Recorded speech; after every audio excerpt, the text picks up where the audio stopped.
अस्सलाम वालेकुम। क्या हाल चाल है तमाम दोस्तों का? सब खैरियत से हैं? उम्मीद करता हूँ सब खैरियत से होंगे।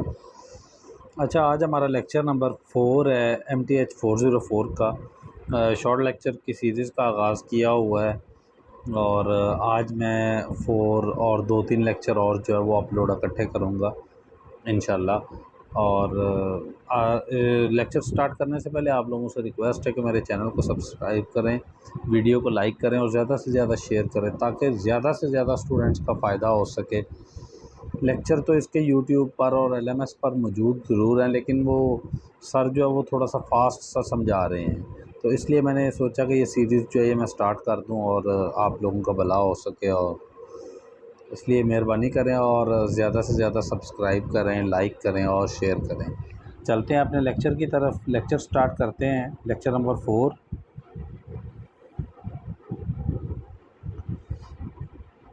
जी, तो लेक्चर नंबर 4 जो है ये हमारे पास है radial and transverse component of acceleration. Last lecture जो था लेक्चर नंबर 3 वो था radial and transverse component of vector, sorry velocity. तो वेलोसिटी एंड एक्सेलरेशन का टॉपिक चल रहा था। तो लास्ट लेक्चर में 3 में हमने वेलोसिटी को कवर किया था। आज हमने एक्सेलरेशन को कवर करना है। तो वेलोसिटी जो थी वो हमने ड्राइव की हुई थी v=dr/dt into unit vector r plus r into d(θ/dt unit vector s, this one. Acceleration हमें पता होता है कि डेरिवेशन ऑफ वेलोसिटी होता है, rate of change of velocity होता है। तो dv/dt आ गया सेकंड स्टेप में, this one. dv/dt is equal to d/dt। Velocity का डेरिवेटिव लेना है तो वेलोसिटी की वैल्यू हमने ऊपर ये वाली निकाली हुई है, सो वो हमने पुट कर दी यहाँ पर और उसकी डेरिवेशन अब करनी है हमने। डेरिवेशन करते हैं इसकी, ज़रा मैं इसको जूम कर देता हूँ आप लोगों के लिए। जी, तो डेरिवेशन इसकी करते हैं हम। v की जगह पर हमने v वाली वैल्यू पुट की है जो कि हमने ऑलरेडी ड्राइव की हुई है, ये वाली वैल्यू v की यहाँ पे v की जगह पे पुट की है और d/dt जो है एज इट इज़ आ गया। अब इस सारे की हमने डेरिवेशन करनी है। तो डेरिवेशन वो की हमने इसकी पहले हमने dr/dt की डेरिवेशन की into r as it is आ गया। फिर हमने फर्स्ट टर्म जो है वो एज इट इज़ और सेकंड टर्म का डेरिवेशन ले लिए, प्लस इसी तरह ही यहाँ पर भी 2 टर्म है। यहाँ पर भी हमने यूँ किया कि पहले d/dt r। जी, तो हम कर रहे थे डेरिवेशन जो कि है फर्स्ट का डेरिवेटिव d² r/dt का स्क्वायर और r unit vector as it is, plus अब हमने r यूनिट वेक्टर के लिहाज से करनी है डेरिवेशन।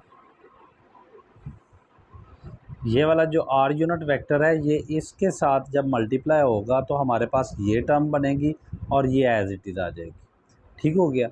अब नेक्स्ट जो है ये वाला जो r है इसने इसके साथ मल्टीप्लाई होना है जो कि बन जाएगा dr/dt और ये d(θ) एज इट इज़ आ गया। ठीक हो गया। और s जो है वो एज इट इज़ आ गया, प्लस अब r जो है उसकी डेरिवेशन नहीं है, ये वाला r ये वाला है, ये सिंपल हो गया और साथ में d/dt आ गया प्लस d(θ/dt इंटू s आ गया। मतलब कि यहाँ से हमने फर्स्ट टर्म का डेरिवेटिव लिया और सेकंड एज इट इज़, फिर प्लस सेकंड का लिया और फर्स्ट एज। उसके बाद नेक्स्ट जो है वो हमारे पास बनता है जी r(d(θ) ये वाला, प्लस इस s यूनिट वेक्टर ने इस d(θ) के साथ मल्टीप्लाई होना है, d/dt के साथ मल्टीप्लाई होकर यहाँ पर लिख दी। अब हम इसको मज़ीद सिंप्लीफाई करते हैं, इसको शॉर्ट फॉर्म में लेकर आते हैं। तो यहाँ पर हमारे पास d²r/dt का square into r unit vector plus dr/dt into d(θ/dt s unit vector, ये वाली टर्म है। और ये वाली टर्म, इन दोनों को हमने यहाँ पर लिख दिया, ठीक है। उसके बाद जो हमारे पास टर्म बचती है वो ये वाली है, नीचे वाली। इसको हमने सॉरी इसको हमने यहाँ पर लिखा, और जो ये वाली टर्म है इसको हमने, जो कि हमारे पास बच रही है are d theta d t into D S over D T, वो यहाँ पे आ गई हमारे पास, ठीक है। इसको मज़ीद सिंप्लीफाई किया, एस वालों को एस वालों के साथ लेके और आर वालों को आर वालों के साथ लेके, जैसे आर यूनिट वेक्टर ये वाला है, यहाँ पे एस यूनिट वेक्टर है, यहाँ पे भी एस यूनिट वेक्टर है, ये आर यूनिट वेक्टर है। तो सिंप्लीफाई किया तो हमारे पास कुछ सोल्यूशन जो है वो ये वाला आ गया, d square r over D t का square r plus two d t d are over D t into d theta over D t, s unit vector plus r d square theta s unit vector over D t का square minus d square theta d t का square into r unit vector. उसके बाद इसको मज़ीद simplify किया, जहाँ जहाँ पर हमारे पास आर वाली वैल्यूज़ थी हमने उनको इकट्ठा कर लिया, एस वालों को हमने इकट्ठा कर लिया। ये जो वैल्यू है ये हमारे पास दिस वन, ये आर वाली है, और ये वाली जो वैल्यू है ये हमारे पास एस वाली वैल्यू है। आगे चलते हैं तो आर वाली वैल्यू में से इस वैल्यू में से हमने आर को कॉमन ले लिया, यूनिट वेक्टर आर को, और इस वैल्यू में से हमने यूनिट वेक्टर एस को कॉमन ले लिया। कॉमन लेने के बाद अब हमारे पास जो है चीज़ बन रही है वो acceleration, radial component of acceleration जो बनेगा वो आर वाली वैल्यू होगी जो कि दिस वन है, और रेडियल कंपोनेंट ऑफ एक्सेलरेशन जो है वो हमारे पास जो बन रहा है वो है ये वाली वैल्यू, जो कि ये radial transverse component of acceleration जो है वो हमारे पास ये बन रहा है। ट्रांसवर्स कंपोनेंट ऑफ एक्सेलरेशन को हम ए थीटा के साथ जाहिर करते हैं, और रेडियल कंपोनेंट ऑफ एक्सेलरेशन को हम ए आर के साथ जाहिर करते हैं। आगे एक एग्जांपल है, वो कहता है कि ये particle P moves in a plane in a such a way that at any time t the distance from point O is r। ये हमें एक इक्वेशन दे दी गई है, r is equal to A T plus B T का square and the line connecting O and P makes an angle theta. Theta जो है वो ये वाला एंगल है with a fixed line O ए।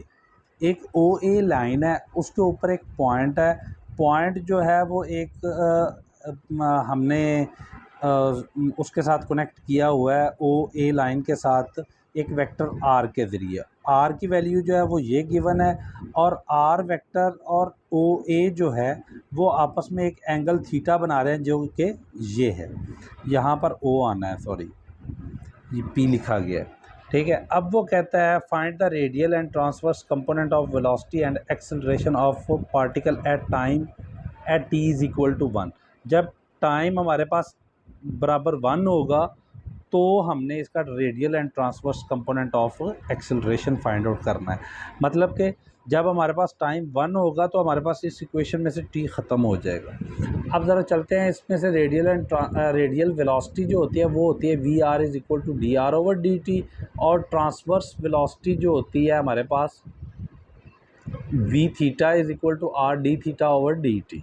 इसी तरह ही रेडियल एक्सेलरेशन जो होता है वो होता है a r d square r over D t का square minus r d theta over D t का होल स्क्वायर। और ट्रांसवर्स एक्सेलरेशन जो होता है, जो कि हमने ऊपर ड्राइव किया हुआ था formula, 2 into D R over D t into d theta over D T plus r d square theta over D t का स्क्वायर।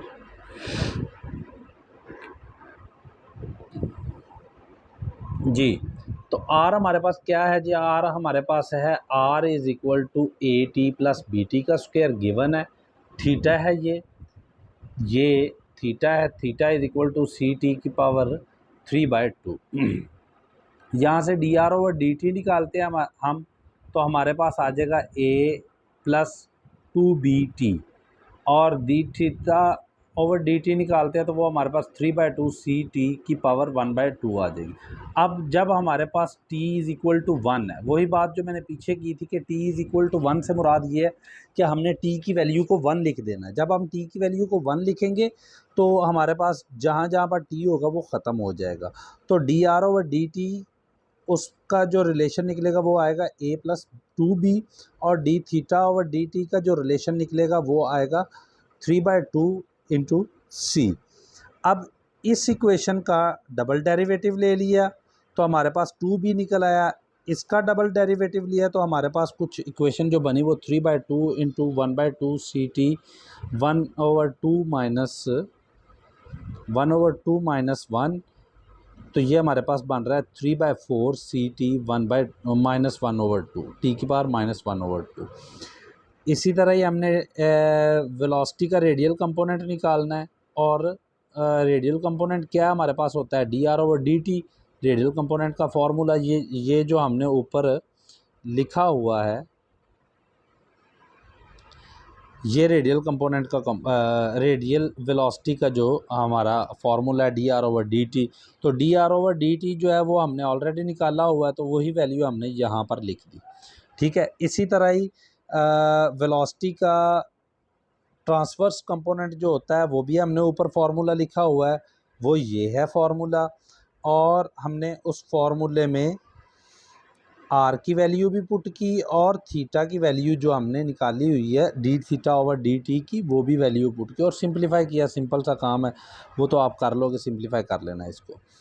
उसके बाद एक्सेलरेशन का formula d square r over D t का square minus r into d theta over D t का whole square. वही काम किया कि हमने d square r over D t square की वैल्यू ये वाली थी जो कि हमने यहाँ पर पुट कर दी, और माइनस फार्मूले का आर की वैल्यू हमने क्या निकाली हुई है ए प्लस बी। ए प्लस बी क्यों निकला हुआ है? ए प्लस बी इसलिए निकला हुआ है कि टी इज़ इक्वल टू 1 है। जब t इज़ इक्वल टू 1 होगा तो जहाँ जहाँ पर t है वहाँ पे 1 पुट करेंगे तो हमारे पास ए बी निकल आएगा। इसी तरह ही d theta over D t की वैल्यू हमने 3/2 सी टी 1/2 लिखी। यहाँ पर इसको सिंप्लीफाई किया तो एक्सेलरेशन का रेडियल कंपोनेंट जो है हमारे पास 2b minus 9/4 c square a plus b आ गया। ठीक हो गया यहाँ तक। अब लास्ट स्टेप है इसका, जो कि है जी ट्रांसवर्स एक्सेलरेशन। हमने इसका फाइंड आउट करना है, तो वो हमारे पास फार्मूला जो होता है वो होता है 2dr over D t into d theta over D T plus r d square theta over D t का स्क्वायर। सिंपल सा काम है, वही वैल्यू पुट करोगे, वैल्यू पुट करने के बाद इसको सिंप्लीफाई करोगे तो ये आंसर आ जाएगा। उम्मीद करता हूँ आपको मेरा ये लेक्चर अच्छा लगा होगा और समझ भी आई होगी। अगर आप ये वाले नोट्स चाहते हैं तो आप मेरे साथ कांटेक्ट कर सकते हैं। मेरा व्हाट्सएप नंबर है 0343868336। ये मेरा व्हाट्सएप नंबर है, आप मेरे से कांटेक्ट करें और ये नोट्स मैं आपको प्रोवाइड कर दूंगा। लेकिन रिक्वेस्ट यही है कि मेरे चैनल को सब्सक्राइब करें, वीडियो को ज़्यादा से ज़्यादा लाइक करें और शेयर करें। अल्लाह पाक आपका हामी व नासिर हो और अपने हिफ्ज़-ओ-मान में रखे। थैंक यू वेरी मच जी। अल्लाह हाफिज़, बहुत शुक्रिया।